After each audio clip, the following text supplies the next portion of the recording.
Membahas tentang sifat pendudukan militer Jepang di Indonesia dan bagaimana respon bangsa Indonesia terhadap pendudukan Jepang tersebut. Sekarang yang pertama kita lihat mobilisasi dan kontrol terhadap tenaga kerja.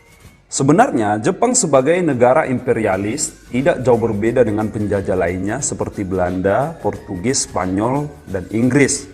Jepang datang ke Indonesia bermaksud ingin mengambil sumber daya alam Indonesia. Kita tahu bahwa negara kita adalah negara yang kaya akan sumber daya alam. Dan dampaknya apa? Dampaknya adalah Indonesia akan jatuh ke dalam jurang kemiskinan. Hasil bumi kita seperti yang namanya beras, gula, teh, kopi, daging, ikan, minyak, karet, semuanya itu habis dikuras untuk kebutuhan militer Jepang melawan sekutu. Dampaknya masyarakat Indonesia memakan yang namanya hanya sebatas keladi gatal, batang pisang, dan bekicot. Bahkan yang paling menyedihkan adalah masyarakat Indonesia hanya untuk pakaian sehari-hari menggunakan karung goni untuk menutupi badannya. Sungguh sesuatu yang menyedihkan. Itulah mengapa banyak orang yang mengatakan bahwa penjajahan Jepang itu lebih kejam dari penjajahan Belanda yang begitu lama. Sekarang kita lihat yang kedua adalah mobilisasi dan kontrol terhadap tenaga kerja. Selain mengambil yang namanya sumber daya alam tadi, Jepang yang pada awal-awal penyerangan terhadap negara lawan itu merasa superior karena menang di berbagai pertempuran. Tapi di akhirnya Jepang yang awalnya itu bersifat menyerang akhirnya berubah menjadi bertahan. Untuk keperluan itulah Jepang memerlukan tenaga bantuan dari rakyat Indonesia untuk melawan tentara sekutu. Maka nanti dibentuklah yang namanya Senendan, Keibodan, Peta, Heiho, dan Romusa. Tapi di sini yang menjadi perhatian kita adalah salah satu kekejaman Jepang itu adalah Romusa, di mana Romusa dijadikan sebagai alat propaganda yang mengatakan bahwa Romusa adalah prajurit pekerja atau prajurit ekonomi. Tapi pada kenyataannya bisa kita lihat para pekerja Romusa ini diperlakukan sebagai budak, bahkan lebih parah daripada apa yang Belanda lakukan. Romusa yang dikirim keluar Pulau Jawa itu sekitar 300.000 orang. Bukan hanya itu saja, bahkan mereka tidak hanya dikirim keluar Pulau Jawa, tapi mereka juga dikirim sampai ke negara Myanmar, Thailand, Vietnam, Malaya, dan Kepulauan Salomon. Itulah bagaimana kekejaman daripada Jepang melalui yang namanya kerja paksa Romusa. Jadi sekarang kita lihat, ini ada beberapa organisasi semi-militer bentukan Jepang.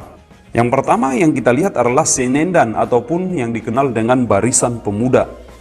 Mereka ini adalah pemuda yang terdiri dari usia 14-22 tahun dan organisasi ini dibentuk pada 9 Maret 1943. Tujuannya adalah mendidik para pemuda agar dapat menjaga dan mempertahankan tanah airnya dengan kekuatan sendiri. Di Senendan ini ada tokoh-tokoh Indonesia yang terkenal, misalnya itu seperti Abdul Latif, Hendraningrat, dan Soekarni, tokoh-tokoh nanti yang berperan dalam kemerdekaan kita. Yang kedua adalah Keibodan atau yang dikenal dengan Barisan Cadangan Polisi. Ini dibentuk pada tanggal 29 April 1943. Anggotanya itu adalah laki-laki yang berusia 25-35 tahun. Tugasnya adalah untuk menjaga lalu lintas dan mengamankan desa untuk membantu pekerjaan daripada polisi.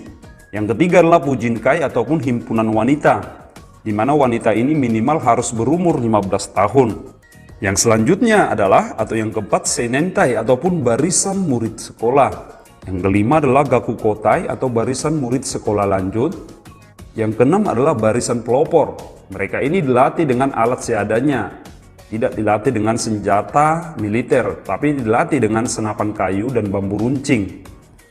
Dan yang ketujuh adalah Hizbullah. Ini adalah para pemuda Islam yang dilatih dan diberikan semangat nasionalisme. Dan mereka diajarkan gimana nanti jika sewaktu-waktu sekutu datang mereka bisa mempertahankan Indonesia. Tadi kita sudah dengarkan bagaimana organisasi semi-militer.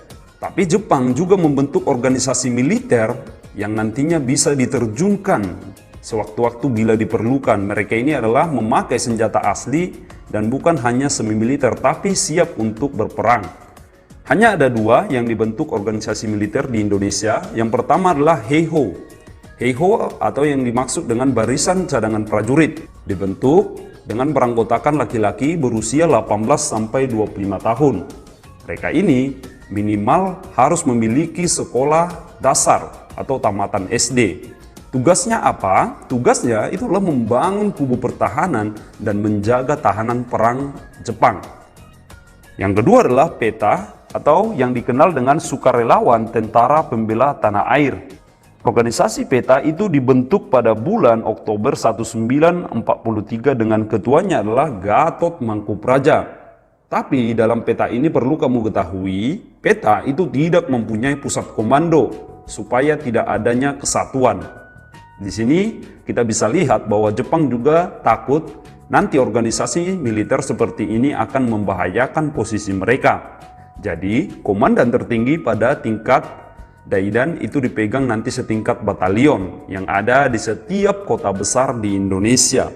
Jadi itulah sebenarnya Jepang itu membatasi gerakan-gerakan militer karena mereka nanti takut pemuda-pemuda Indonesia ini bisa memberontak sewaktu-waktu terhadap Jepang. Judul yang selanjutnya adalah bagaimana respon bangsa kita terhadap pendudukan Jepang. Sebenarnya sejak awal kedatangan Jepang ke Indonesia, walaupun ada yang menerima, tapi ada beberapa tokoh nasional kita yang tidak menyukai kedatangan Jepang ini.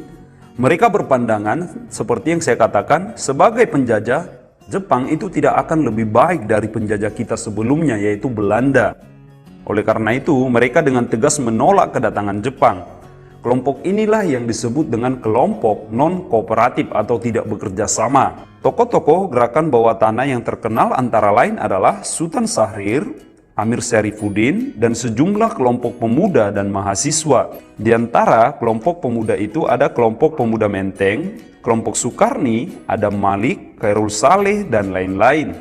Tapi ada juga tokoh-tokoh pergerakan nasional kita yang memilih bekerja sama dengan Jepang. Seperti ada Soekarno, Muhammad Hatta, Ki Hajar Dewantara. Alasannya adalah agar lebih mudah memperjuangkan cita-cita Indonesia merdeka. Selain itu, hubungan baik dengan Jepang ditujukan sewaktu-waktu nanti agar dapat membantu rekan lain yang sedang mengalami kesulitan. Jadi memang semua kita tempuh demi memperjuangkan kemerdekaan Indonesia. Selain adanya perlawanan melalui jalur politik di sana, ada juga perlawanan secara fisik, artinya secara peperangan yang dilakukan oleh beberapa orang tokoh di daerah. Sekarang kita lihat perlawanan yang pertama adalah perlawanan yang datang dari Abdul Jalil. Abdul Jalil adalah seorang guru ngaji yang melakukan pemberontakan atau perlawanan di Jepang di daerah Chotpilieng, Aceh. Sebenarnya Jepang sudah beberapa kali mengajak atau membujuk Abdul Jalil untuk berdamai dengan Jepang, tapi hal ini dengan tegas ditolak oleh Abdul Jalil. Karena sikap inilah Jepang itu menyerang markasnya yang ada di Lhokseumawe. Mereka melaksanakan 3 kali serangan terhadap Abdul Jalil ini. Tapi serangan pertama dan kedua itu mengalami kegagalan. Barulah nanti serangan ketiga itu bisa berhasil menyerang pasukan daripada Abdul Jalil, di mana nanti ada 100 orang lebih anggota Abdul Jalil yang gugur. Sedangkan tentara Jepang itu yang gugur ada 8 orang. Hal inilah nanti yang membuat Jepang semakin kejam untuk menghukum rakyat yang ada di Aceh. Perlawanan selanjutnya atau yang kedua datang dari perlawanan Kiai Haji Zainal Mustafa. Pada zaman penjajahan Jepang ada suatu kewajiban yang wajib dilakukan oleh bangsa Indonesia. Kewajiban itu adalah melakukan yang namanya sekirei. Apa itu sekirei? Sekirei adalah melakukan penghormatan kepada Kaisar Jepang dengan cara membukukan badan ke arah Tokyo. Tentu hal ini dianggap musyrik oleh tokoh-tokoh agama Islam di Indonesia, sehingga nanti terjadilah pemberontakan yang dilakukan oleh Kiai Haji Zainal Mustafa dengan ulama-ulama yang ada di sekitarnya. Tentu hal ini membuat nanti masyarakat di sana juga dibantai dengan keji oleh tentara Jepang. Perlawanan yang terakhir datang dari perlawanan PETA atau pasukan pembela tanah air tadi yang datang dari Blitar. Pada masa Jepang, banyak anggota PETA itu yang melakukan perlawanan terhadap Jepang. Salah satunya yang terkenal adalah perlawanan PETA di Blitar. Perlawanan ini dipimpin oleh seorang Sodanco Supriyadi yang memandang atau mengatakan bahwa kesengsaraan rakyat Indonesia itu timbul akibat penjajahan Jepang. Nanti Supriyadi mempelopori perlawanan untuk menyerang Jepang yang dimulai pada tanggal 25 Februari 1945. Setelah mengetahui hal ini, Jepang kemudian mengirim pasukannya untuk menyerang tentara peta ini. Akhirnya mereka menduduki kota Blitar dan menyerukan agar pasukan daripada Suprijadi ini menyerahkan diri. Tapi nanti perlawanan ini terus berlangsung hingga nanti bagaimana Jepang melakukan banyak sekali taktik, yaitu dengan menyiksa keluarga-keluarga tentara peta yang melakukan pemberontakan ini. Tapi perlu kamu ketahui juga, hingga nanti beberapa orang ditangkap yang terlibat dalam perlawanan peta ini. Kabar dari Suprijadi hingga sampai saat ini atau detik ini tidak diketahui oleh keluarga.